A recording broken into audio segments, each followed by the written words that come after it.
Hello everyone. तो कैसे हो आप सब लोग? उम्मीद करता हूँ आप सब बहुत ही बढ़िया हो, हैप्पी हो, हेल्दी हो और बहुत सारी मेहनत कर रहे हो। तो जैसा कि आप सबको पता है कि हमारी फिजिकल एजुकेशन की रेगुलर थ्योरी क्लासेस होती हैं और अभी हम यूजीसी नेट और असिस्टेंट प्रोफेसर का जो सिलेबस है उसके अकॉर्डिंग अपन प्रिपरेशन कर रहे हैं। और जिन लोगों के ये वाले जो टॉपिक है उनके सिलेबस में जो जो टॉपिक है वो अपने टॉपिक के अकॉर्डिंग प्रिपरेशन कर सकते हैं। ऐसा नहीं है कि सिर्फ असिस्टेंट प्रोफेसर और यूजीसी नेट के बच्चे ही प्रिपेयर कर सकते हैं। जिन लोगों के ये सिलेबस में आ रहे हैं ये वाले टॉपिक वो लोग भी प्रिपेयर कर सकते हैं। तो लास्ट क्लास में अपन ने बात करी थी environmental influence on human physiology under exercise, मतलब डिफरेंट डिफरेंट एनवायरमेंट में जब अपन एक्सरसाइज करते हैं तो ह्यूमन फिजियोलॉजी के ऊपर उसका क्या इफेक्ट पड़ता है। आज अपन बात करेंगे स्पेसिफिकली जब अपन हीट के एनवायरमेंट में एक्सरसाइज करते हैं, जब बहुत ज्यादा गर्मी होती है और जब बहुत ज्यादा ठंड होती है, एनवायरमेंट ऑफ कोल्ड, जब बहुत ठंड के एनवायरमेंट में अपन एक्सरसाइज करते हैं। तो स्टार्ट करते हैं आज की क्लास। और क्लास स्टार्ट करने से पहले जिन लोगों ने चैनल को अभी तक सब्सक्राइब नहीं किया है वो चैनल को सब्सक्राइब कर लो और हमारे टेलीग्राम, इंस्टाग्राम और व्हाट्सएप के जो पेजेस है, जो ग्रुप्स है, वहां पे हमारे साथ जुड़ जाओ। ठीक है जी। तो स्टार्ट करते हैं हमारी class.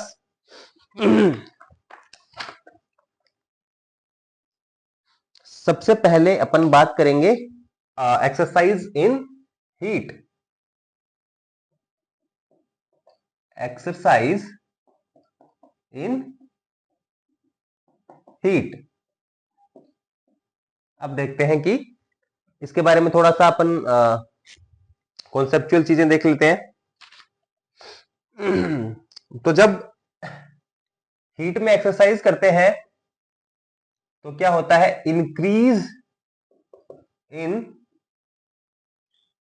Body temperature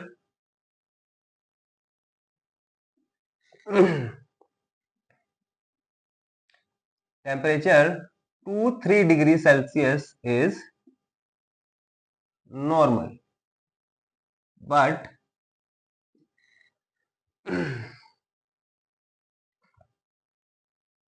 above this level will will have ill effects। मतलब कि जब अपन हीट के एनवायरनमेंट में एक्सरसाइज करते हैं तो 2 से 3 डिग्री सेल्सियस क्या टेम्परेचर राइज हो सकता है, जो कि नॉर्मल है। लेकिन अगर इससे ज्यादा होता है तो वो चीज ठीक नहीं है हमारी बॉडी के लिए। अब इसके अपन कुछ इफेक्ट्स देखेंगे।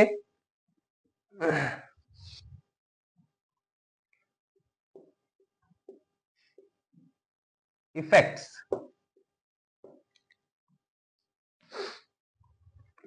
तो सबसे पहले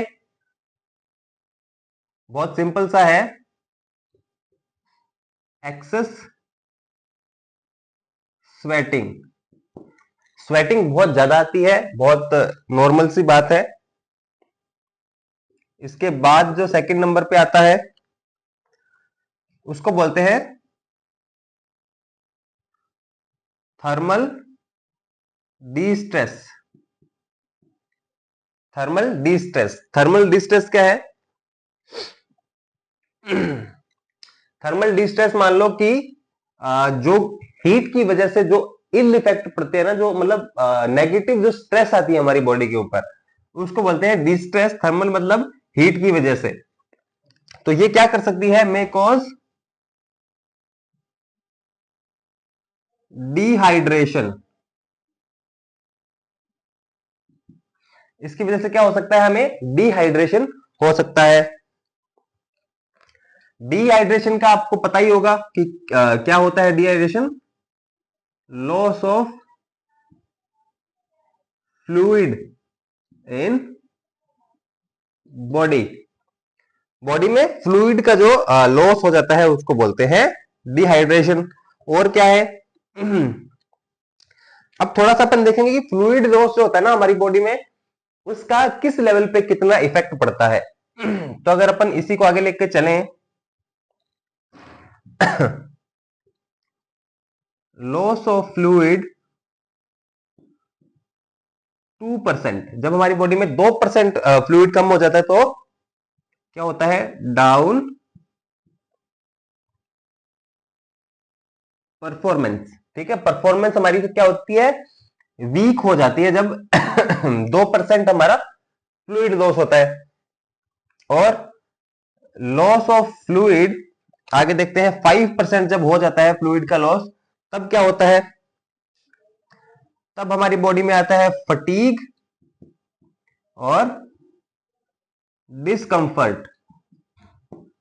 ठीक है जी, लॉस ऑफ फ्लूइड जब 7% होता है तब क्या होता है,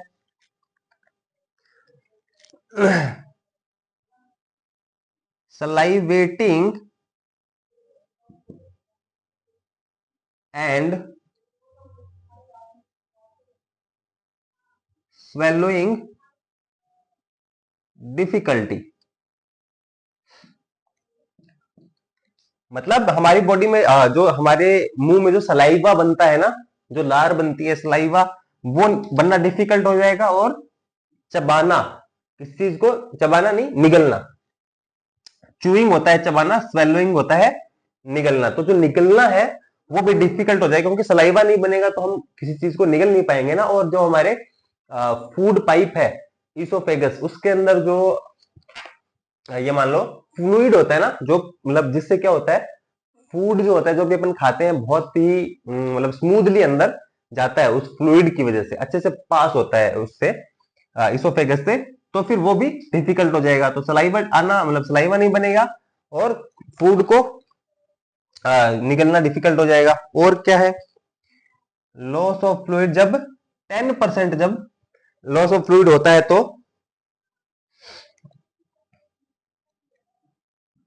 स्पास्टिसिटी, एक तो आती है स्पास्टिसिटी,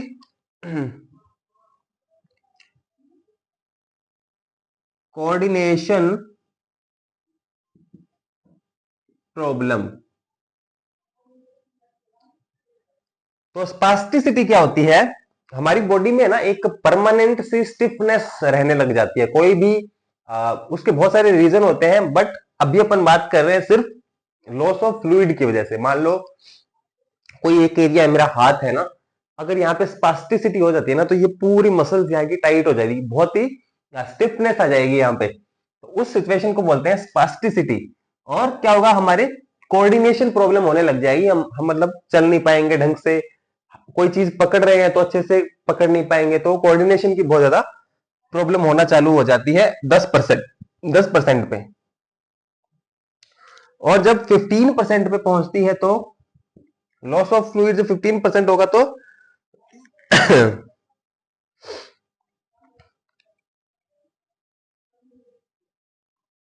डिलीरियम, श्रीवल्ड स्किन, श्रीवल्ड।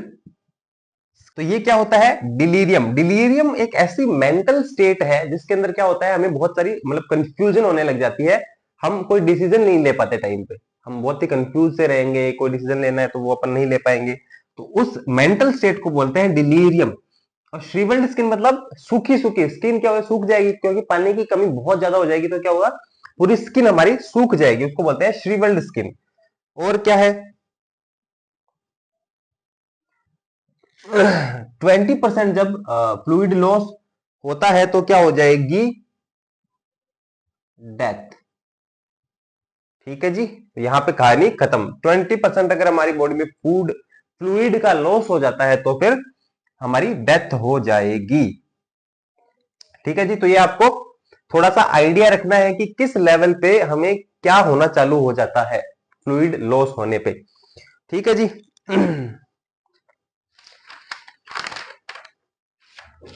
अब अपन कुछ हीट की वजह से होने वाले कुछ जो प्रॉब्लम्स होती हैं वो अपन उसके बारे में डिस्कस करेंगे। ये आप नोट कर लो।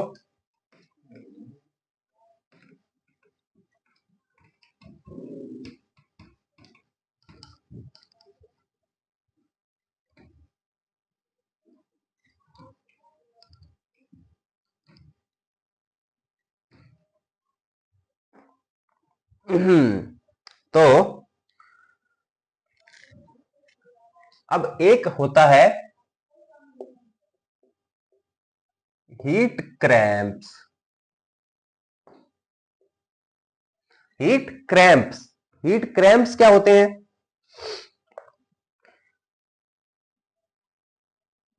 Muscle spasm, muscle spasm due to loss of salts and water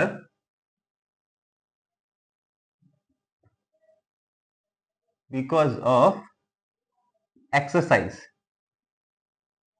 exercise की वजह से जो हमारी बॉडी में सॉल्ट का, सॉल्ट्स और वाटर की जो कमी हो जाती है उसको बोलते हैं मसल क्रैम्प। और इसमें क्या होता है? Muscle gets contracted involuntarily, involuntarily।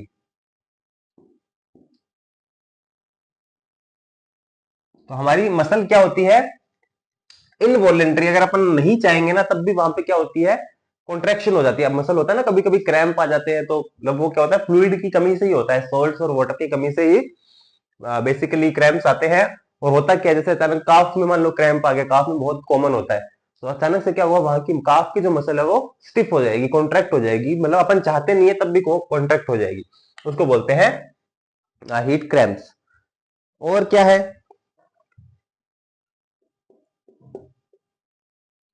Heat exhaustion. Exhaustion तो अपन पता ही है, थक जाना, टायर्डनेस, उसको बोलते हैं एग्जॉशन। अगर इसको लिखें तो excessive loss of salts and fluids due to heat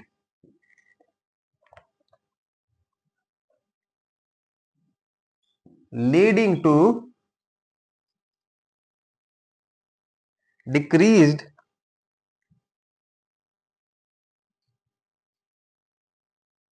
blood volume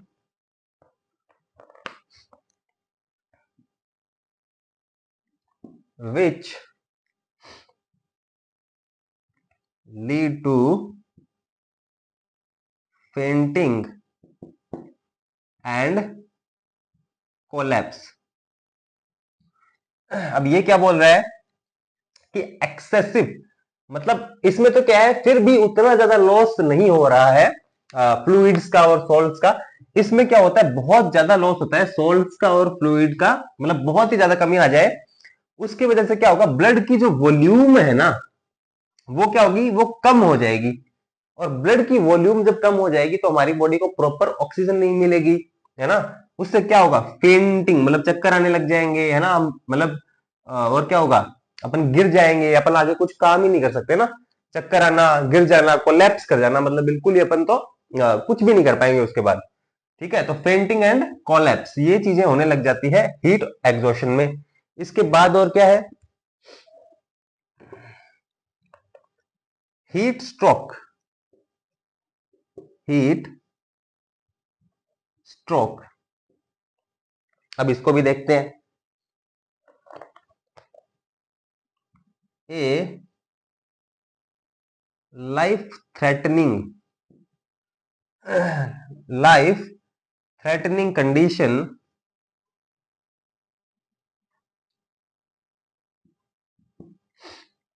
life threatening condition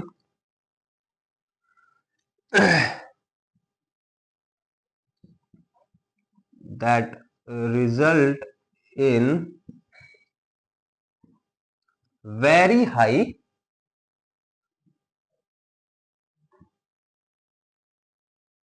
temperature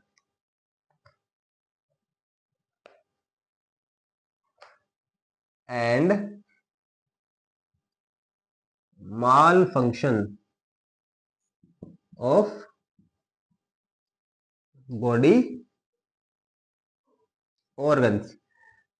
अब ये क्या होता है, ये मतलब सबसे जो डिफिकल्ट और सबसे, ये मान लो डेंजरस जो कंडीशन होती है ना, वो होती है हीट स्ट्रोक। लाइफ थ्रेटनिंग है, मतलब इस पे तो इंसान मर भी सकता है। इसमें क्या होता है, बहुत ज्यादा टेम्परेचर बहुत ज्यादा हो जाता है बॉडी का, very high body temperature, temperature and mall function of body organs. ये है जो ध्यान रखने वाली चीज है कि माल फंक्शन ऑफ बॉडी ऑर्गन्स, तो हमारे बॉडी के अलग अलग ऑर्गन्स है, लीवर है, किडनी है, इवन हार्ट भी है। ऐसे जो हमारे बॉडी के ऑर्गन्स है ना, वो माल फंक्शन कर जाएंगे, वो अच्छे से काम नहीं कर पाएंगे। ठीक है जी। तो ये तीन हमारे जो इंपॉर्टेंट प्रॉब्लम्स है, या फिर कह सकते हो कि हीट की वजह से होने वाले इश्यूज हैं हमारी बॉडी में: heat cramps, heat exhaustion, heat stroke. अब चलते हैं थोड़ा आगे।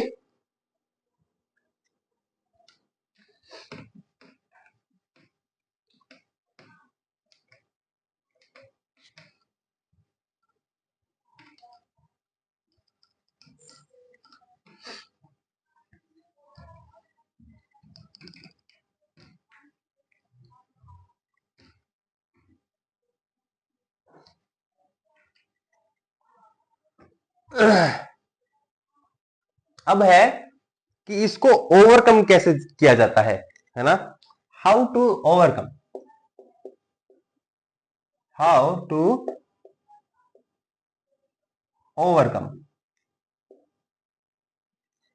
ये जो प्रॉब्लम्स होती है। तो इसमें क्या होता है, सबसे जो इंपॉर्टेंट चीज आती है वो है वाटर लोडिंग। वाटर लोडिंग ये एक तरीका है जिससे अपन जो ये प्रॉब्लम्स है हीट वाली, इनको अपन ओवरकम कर सकते हैं। अब इसका एक तरीका होता है वाटर लोडिंग का, वो देख लेते हैं। वाटर लोडिंग कैसे की जाती है? तो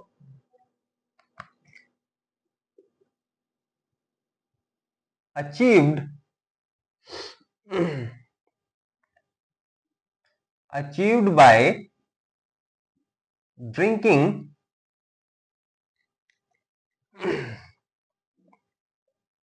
400 to 800 ml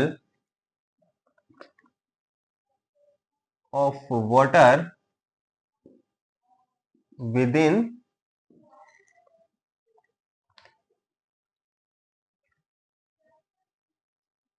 3 hours prior to exercise. मतलब एक्सरसाइज करने से 3 घंटे पहले अपन को क्या करना पड़ता है, पानी बहुत ज्यादा पीना चाहिए। मतलब उससे क्या होता है, इसको बोलते हैं वाटर लोडिंग। अपन ने एक टर्म देखी थी, कार्बोहाइड्रेट लोडिंग या फिर कार्ब लोडिंग। उसमें क्या था, एक्सरसाइज से पहले या अपना कोई भी इवेंट अपन खेलने जा रहे हैं, उससे बहुत मतलब पहले क्या होता है, 2-3 दिन पहले अपन बहुत ज्यादा कार्ब्स लेना शुरू कर देते हैं अपनी बॉडी में, तो कार्बोहाइड्रेट की लोडिंग हो जाती है। ऐसे ही इसमें क्या होता है, कोई भी एक्सरसाइज से पहले जो अपन हीट के एनवायरमेंट में करने वाले हैं, अपन को पता है कि बहुत ज्यादा हीट रहेगी, तो 3 घंटे पहले क्या करना चाहिए, वहां पे 400 से 800 ml पानी अपनी बॉडी में पी लेना चाहिए बहुत ज्यादा। ठीक है, तो इसको बोलते हैं वाटर लोडिंग। अब जो एथलीट्स हैं उनको क्या करना है, athletes athletes should consume 150 to 300 ml of fluids every 15 to 20 minutes during exercise. तो एथलीट्स को क्या करना चाहिए, हर 15 से 20 मिनट में 150 to 300 ml उसको उनको फ्लूइड लेना चाहिए। और क्या है,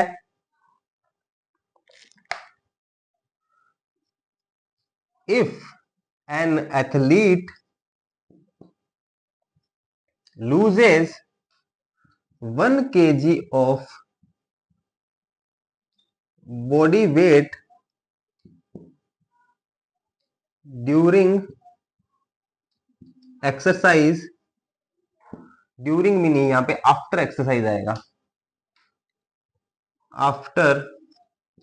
आफ्टर एक्सरसाइज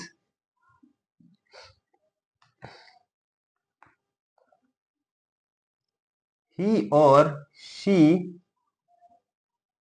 consume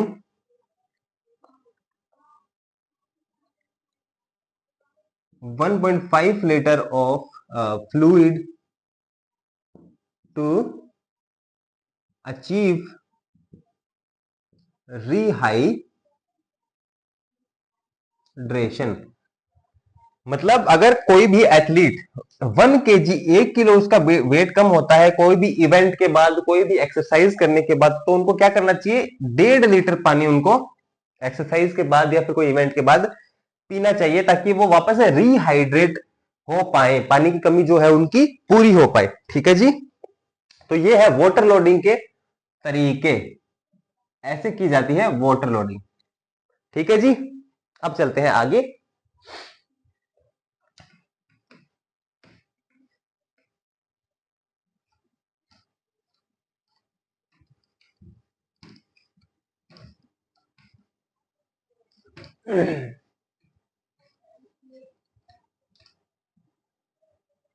अब इसके बाद एक वर्ड आता है हीट एक्लाइमेटाइजेशन। हीट एक्लाइमेटाइजेशन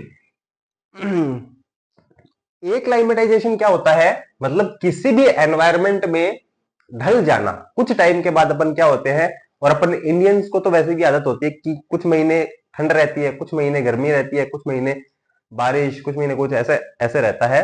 तो अपन क्या होते हैं, एक्लाइमेटाइज हो जाते हैं। कुछ टाइम के बाद अपन हीट के लिए एक्लाइमेटाइज हो जाएंगे, कुछ टाइम के बाद अपन ठंड के लिए, कोल्ड के लिए एक्लाइमेटाइज हो जाएंगे। तो हीट एक्लाइमेटाइजेशन का मतलब भी यही है कि अपन जब रेगुलर हीट एनवायरनमेंट के अंदर एक्सरसाइज करते हैं तो फिर अपन क्या हो जाते हैं, उसके आदी हो जाते हैं। तो फिर इसके बारे में देखते हैं।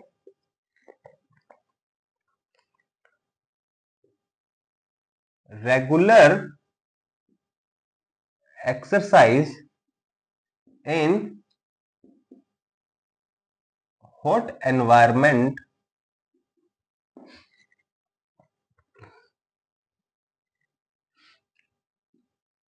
leads to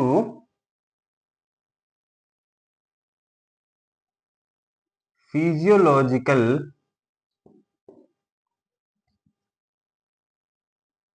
adjustments,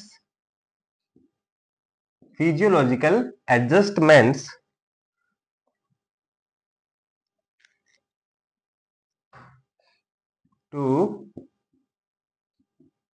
minimize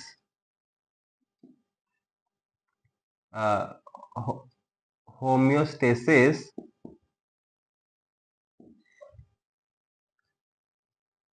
disturbance। अब ये क्या बोल रहा है यहाँ पे, ये बोल रहा है कि जब अपन रेगुलर हीट के अंदर एक्सरसाइज करें, सीधी सी बात तो यही है कि रेगुलर एक्सरसाइज करने से क्या होता है, हम आदी हो जाते हैं उस चीज के। लेकिन ये बोलना क्या चाह रहा है कि जब रेगुलर एक्सरसाइज करते हैं हीट वाले एनवायरनमेंट में, तो हमारी कुछ एडजस्टमेंट्स होती हैं हमारी बॉडी के अंदर, जो क्या कर देती है, मिनिमाइज कर देती है किस चीज को, जो डिस्टर्बेंस आती है ना होम्योस्टेसिस के अंदर। होम्यो, अब मैंने बताया था आपको कि जब अपन एक्सरसाइज करते हैं किसी भी एनवायरनमेंट में, मान लो अपन एक्सरसाइज कर रहे हैं, तो हमारी बॉडी का बेसिकली होता क्या है, हमारी इंटरनल जो होम्योस्टेसिस है हमारी बॉडी का, वो डिस्टर्ब होता है। ठीक है, लेकिन जब अपन बहुत लंबे टाइम तक हीट के एनवायरनमेंट में या किसी भी एनवायरनमेंट में एक्सरसाइज करते हैं, तो वो क्या हो जाता है, मिनिमाइज हो जाता है, बहुत ही कम हो जाता है कि हमारा होम्योस्टेसिस डिस्टर्ब होता है। तो वही चीज, उसी चीज को बोला जाता है हीट एक्लेमेटाइजेशन। और क्या होता है इसके अंदर,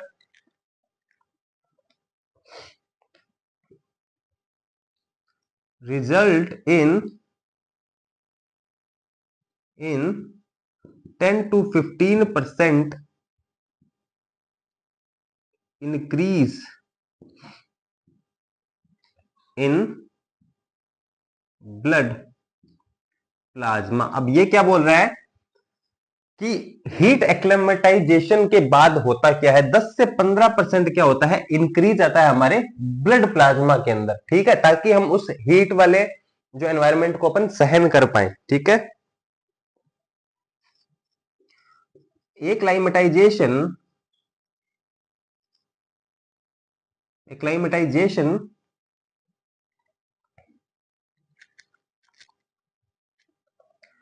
begins after fourth day and completes on 14th day. ये आपके क्वेश्चन आ सकता है कि हीट का जो एक्लाइमेटाइजेशन होता है वो कब शुरू होता है। तो जब अपन रेगुलर एक्सरसाइज करना चालू कर देते हैं किसी भी हीट के एनवायरनमेंट में, तो फोर्थ डे पे क्या होता है, एक्लाइमेटाइजेशन चालू हो जाता है, और 14th डे पे क्या होता है, पूरा हो जाता है कि अब अपन पूरी तरह से हीट के लिए आदी हो गए हैं, एक्लाइमेटाइज हो गए हैं। और क्या होता है,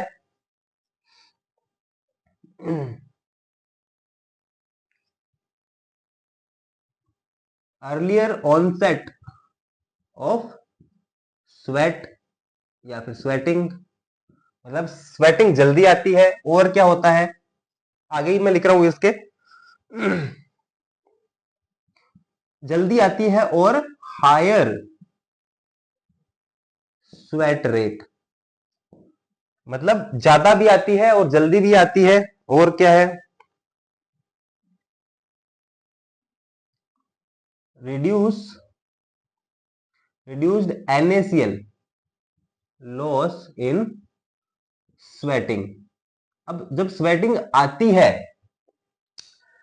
स्वेटिंग ज्यादा आती है और बहुत जल्दी आती है, इससे क्या होता है, हमारी बॉडी, स्वेटिंग से हमारी बॉडी ठंडी रहती है। लेकिन उस स्वेटिंग में जो NaCl का जो ये एक सॉल्ट होता है ना, सोडियम क्लोराइड, ये हमारी बॉडी के लिए जरूरी होता है। वो क्या होता है, वो स्वेटिंग के साथ, पानी के साथ, जो पसीने के साथ वो निकल जाता है। लेकिन जब एक्लाइमेटाइज हो जाएगी तो स्वेटिंग तो आएगी, लेकिन NaCl लॉस बहुत ही कम हो जाएगा। वो नहीं, NaCl जो है ना, सोडियम क्लोराइड, वो कम नहीं होगा। Reduced skin blood flow. अब हमारी स्किन के ऊपर जो ब्लड का फ्लो होता है ना, ये मैंने आपको last to last class I think बताया था। जैसे ये हमारी स्किन है और इसके अंदर ये खून बह रहा है, ठीक है, तो ये क्या होगा, ये बहना बहुत कम हो जाएगा। नहीं तो क्या होगा, मतलब बाहर हीट का एनवायरनमेंट है, बहुत ज्यादा हीट हो रही है, तो यहाँ पे भी हमारा जो इंटरनल एनवायरनमेंट है ना, वो अगर सरफेस के पास रहेगा ब्लड, तो वो भी बहुत ज्यादा क्या हो जाएगा, गर्म हो जाएगा, ठीक है। तो इंटरनल एनवायरनमेंट गर्म, अपन को ठंडा रखना है, तो फिर क्या होगा, रिड्यूस्ड स्किन ब्लड फ्लो, वो भी कम हो जाएगा, ठीक है जी। तो ये था हमारा एक्सरसाइज इन हीट के ऊपर पूरा जो डिस्कशन था वो ये था। अब अपन बात करेंगे एक्सरसाइज इन कोल्ड।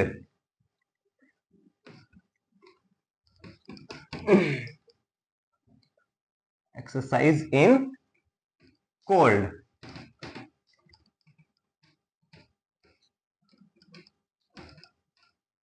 चलिए जी फटाफट से देखते हैं।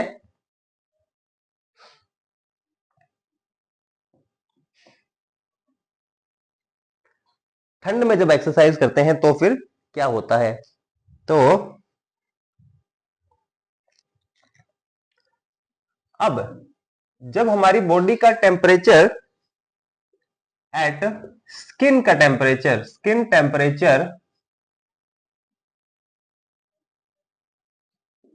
20% जब होता है ना, तो फिर क्या होने लग जाती है, हमें कूलिंग फील होती है, कूलिंग, ठीक है। 28 डिग्री पे, और परसेंट नहीं है, क्या हो गया मुझे, 28 डिग्री सेल्सियस पे क्या होती है, हमें कूलिंग फील होती है। एट 20 डिग्री सेल्सियस पे क्या होता है, अब फिर परसेंट लिख रहा हूं मैं, हद्दी हो गई है। फिर थोड़ा सा हमें पेन सा चालू हो जाता है जब ये स्किन का टेम्परेचर, अब ऐसा नहीं है कि अपन सोचे कि सर 20 डिग्री सेल्सियस तक तो मतलब इतना हमें पेन थोड़ी फील होता है, 28 डिग्री सेल्सियस पे इतनी थोड़ी लगती है, लेकिन जब हमारी स्किन का टेम्परेचर उतना हो जाएगा ना, तब फिर अपन को फील होने लग जाती है। वो तो बाहर का एनवायरनमेंट होता है, वो अलग चीज है। तो 20 डिग्री सेल्सियस पे क्या होगा, पेन होना शुरू हो जाएगा। और क्या है, बिलो 10 डिग्री सेल्सियस पे क्या होगा, नमनेस, नमनेस मतलब सुन्न, मतलब सुन्न होने लग जाती है हमारे स्किन के ऊपर। तो ये हो गया है कि किस टेम्परेचर पे क्या होता है। और देखते हैं एक्सरसाइज की मतलब कोल्ड की वजह से क्या होता है, slowed reaction time due to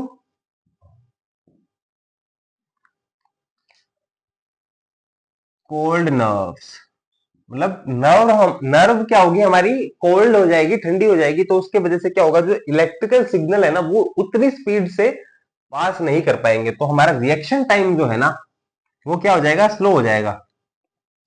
और क्या होता है,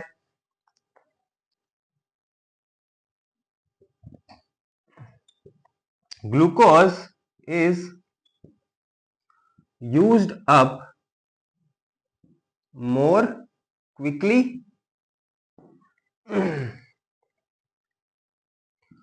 सो डिक्रीज इन स्टेमिना। अब बॉडी को हीट बनानी है, क्योंकि ठंड मतलब एनवायरनमेंट कैसा है, ठंडा है, तो हीट अपन को ज्यादा से ज्यादा बनानी है। वो बनाने के लिए अपन को ग्लूकोज का ब्रेक डाउन बहुत ज्यादा करना पड़ेगा, ग्लूकोज बहुत ज्यादा चाहिए ताकि एटीपी बने और हीट बने। तो फिर क्या होगा, वो जल्दी यूज होगा, तो अपना स्टेमिना क्या होगा, वो कम हो जाएगा ना, क्योंकि ग्लूकोज बहुत जल्दी यूज हो रहा है। और लंबे स्टेमिना के लिए क्या चाहिए अपन को, ग्लूकोज लंबे टाइम तक चाहिए, तो हमारा स्टेमिना डिक्रीज हो जाएगा। और क्या है,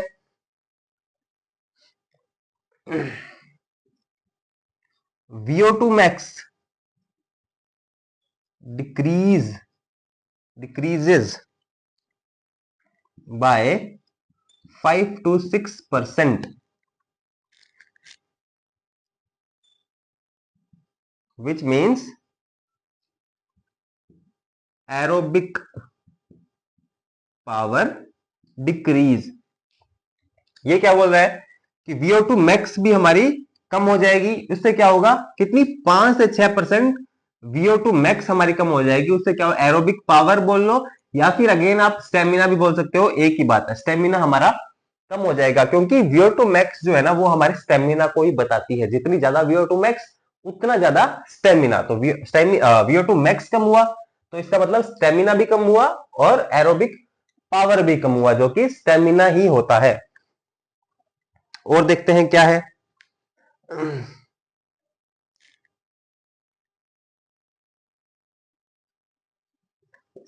speed and power events are poorly performed. Speed और पावर के इवेंट है, वो बहुत अच्छे से अपन परफॉर्म नहीं कर पाते हैं। क्यों, क्योंकि मैंने आपको बताया था कि यहाँ पे अपन ने देखा था ना कि रिएक्शन टाइम कम हो जाएगा, क्योंकि कम हो जाएगा, क्योंकि नर्व जो है वो हमारी ठंडी हो गई और इलेक्ट्रिकल सिग्नल इतना जल्दी ट्रांसफर नहीं हो पाते। तो स्पीड के अंदर क्या होता है, अगर अपन को ज्यादा स्पीड से भागना है, तो इलेक्ट्रिकल सिग्नल का भी जल्दी पास होना जरूरी होता है वहां पे। और पावर इवेंट्स में भी वही होता है। पावर क्या होता है, मतलब स्ट्रेंथ प्लस स्पीड, उसको बोलते हैं पावर। मतलब अपन स्पीड के साथ कोई स्ट्रेंथ लगाएंगे, तो फिर उसको पावर बोला जाता है। तो फिर स्पीड अगर कम होगी, तो फिर पावर भी कम हो जाएगी। ठीक है जी। और क्या है, और होता है हाइपर वेंटिलेशन, टैकीकार्डिया,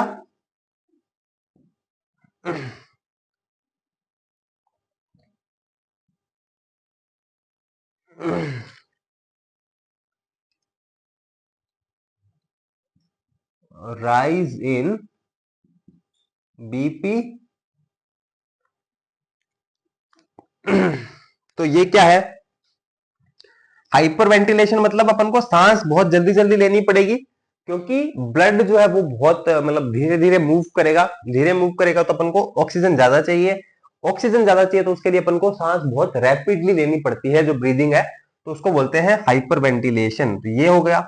टैकीकार्डिया मतलब हार्ट, वही टैकी हार्ट बीट क्या होगी हमारी, फास्ट हो जाएगी, क्योंकि जल्दी जल्दी ब्लड को सप्लाई करना है, तो हमारी हार्ट बीट फास्ट हो जाएगी, उसको बोलते हैं टैकीकार्डिया। और क्या है, राइज इन ब्लड प्रेशर। हमारा जो हार्ट है वो बहुत ज्यादा मतलब प्रेशर के साथ पंप कर रहा है ब्लड को ना, तो उसकी वजह से क्या होता है, बीपी भी हमारा बढ़ जाता है। फिर हमारे शिवरिंग होना चालू हो जाती है।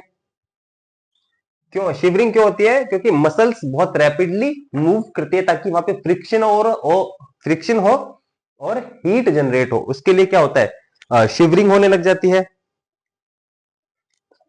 और क्या होता है, increased basal metabolic rate by 5 to 6%। 5 to 6% क्या होता है, जो हमारा बेसल मेटाबॉलिक रेट होता है। बेसल मेटाबॉलिक रेट मतलब जो हमारे रेस्ट के टाइम पे जो हमारा हमारा जो मेटाबॉलिज्म चलता है, जो अपन कोई एक्टिविटी नहीं कर रहे हैं, लेकिन रेस्ट के टाइम पे जो मेटाबॉलिज्म हमारा जो काम करता है, मतलब जो केमिकल रिएक्शंस हमारी बॉडी के अंदर हो रही है, वो जल्दी जल्दी होंगी, ताकि हमारी बॉडी हीट जल्दी जनरेट करती रहे। 5 to 6 टाइम्स है, परसेंट नहीं है, मतलब 5 से 6 गुना ज्यादा, 5 से 6 गुना ज्यादा बेसल मेटाबॉलिक रेट बढ़ जाती है। ठीक है जी, अब आगे देखते हैं और क्या है।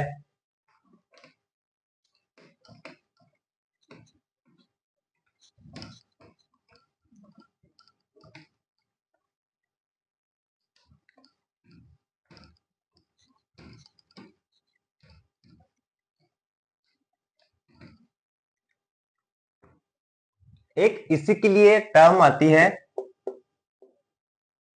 हाइपोथर्मिया। हाइपोथर्मिया, हाइपोथर्मिया क्या होता है, core body temperature below 35 degree Celsius. जब हमारी बॉडी का कोर, बॉडी का अंदर का जो टेम्परेचर होता है, वो जब 35 डिग्री सेल्सियस से नीचे चला जाता है, तो फिर उसको बोलते हैं हाइपोथर्मिया। इसी मतलब 35 डिग्री सेल्सियस भी बोल सकते हो, या फिर 95 डिग्री फ़ारेनहाइट भी बोल सकते हो। ठीक है जी, तो उसको बोलते हैं हाइपोथर्मिया। अब हार्ट के ऊपर क्या इफेक्ट पड़ता है वो भी देख लेते हैं थोड़ा सा। हार्ट में क्या होता है,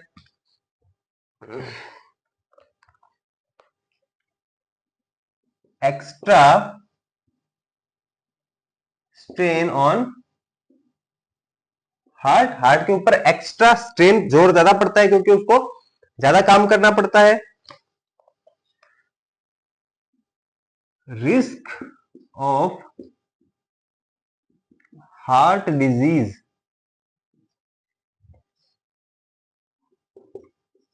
increases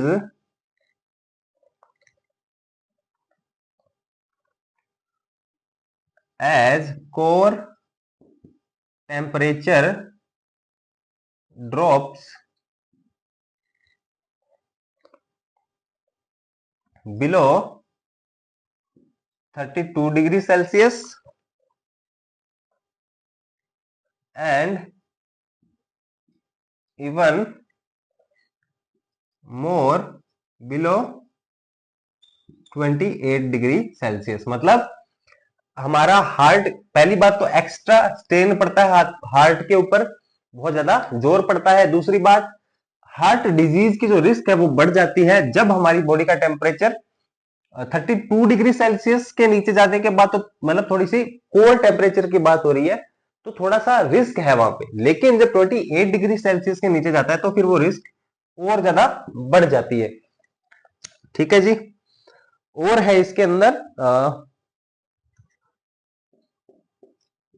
asthma.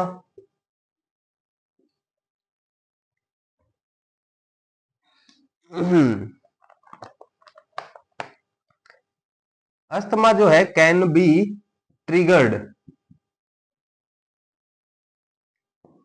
Triggered by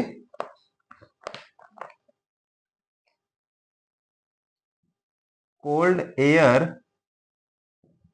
rapidly filling lungs and airways. मतलब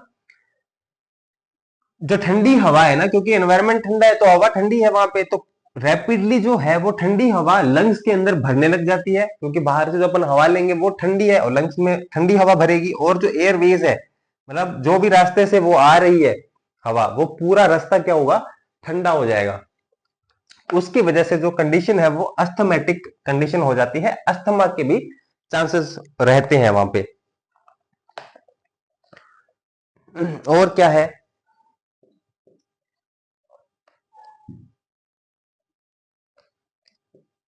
exercise exercise induced Bronco constriction.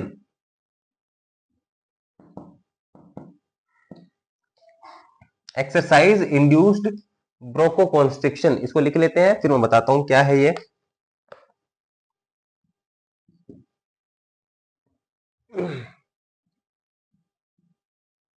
Also known as exercise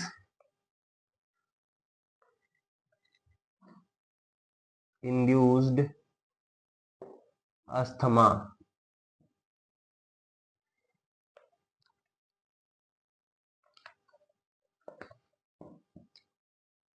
constriction of smooth muscles of bronchi and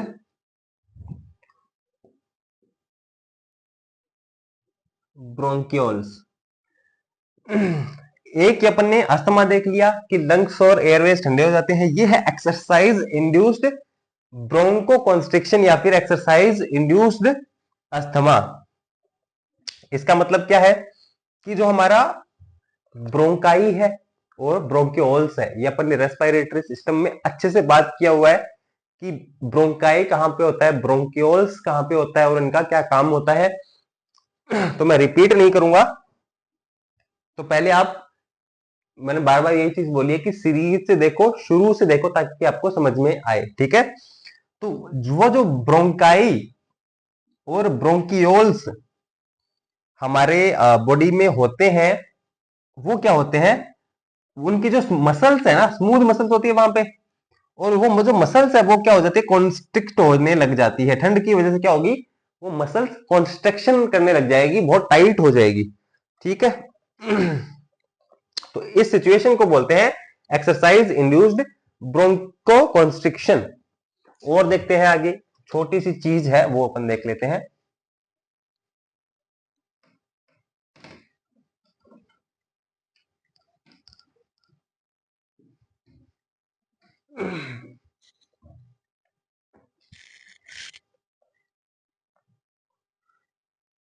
एक है Reynolds Reynolds disease. Reynolds disease ये क्या होती है,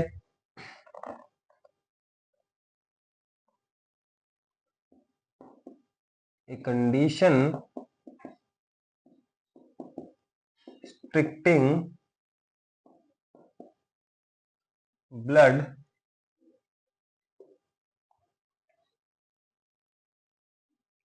circulation